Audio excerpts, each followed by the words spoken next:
The girl in the Voidflame. The grand arena of Velkaron Prime echoed with the chants of trillions.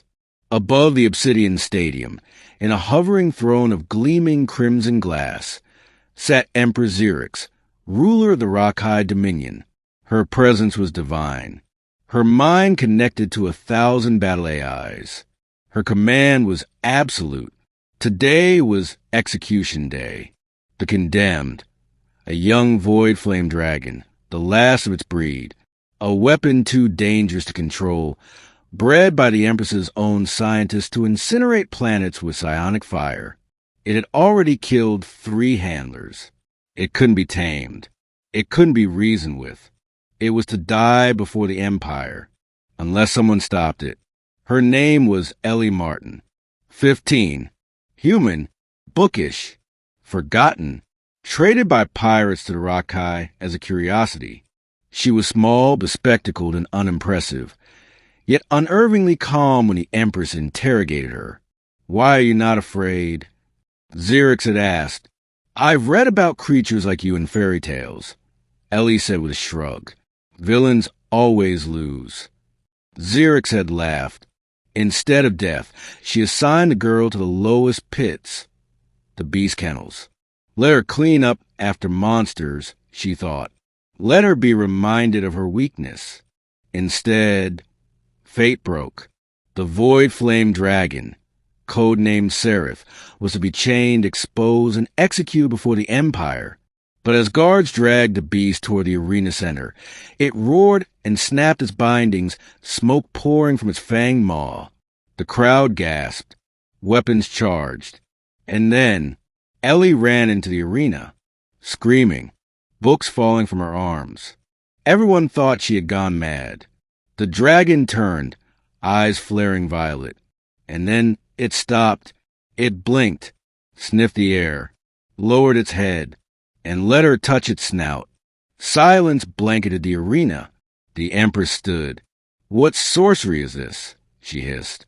No one answered, because even through all their psychic taming tech, Warforged AI, and pain leashes, they had never tried gentleness. Ellie sat beside the beast, reading softly from an old Earth novel. The void flame curled around her protectively, like a hatchling beside its dam. She named him Ashes. The Empress was furious and fascinated. She summoned Ellie. "How did you do it?" Ellie frowned. "I didn't do anything. I listened. To a creature bred for war? No, to a creature raised in pain."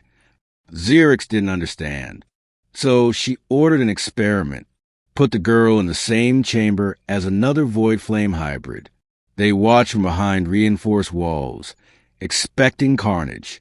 Instead, the creature growled once, then bowed its head. It recognized the scent, not of power, but of comfort, of mother. Over the months, Ellie became known as the Beast Whisperer of Velkaron Prime. Dragons that incinerated battalions would sit still as stones in her presence. One even wrapped its tail around her wrist like a leash.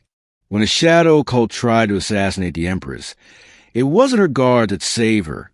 It was Ashes, slamming through walls and bathing the attackers in a heatless blue flame. The Empress began to visit Ellie more often, not as an owner to a pet, but as a ruler to something she could not control. "You are changing them," Xerix said. "No," Ellie replied, brushing a scale.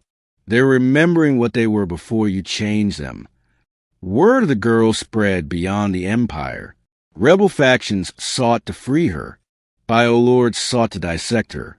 Some thought she was a secret god. Others believed she had ancient Earth tech. She had none of those things. She just cared.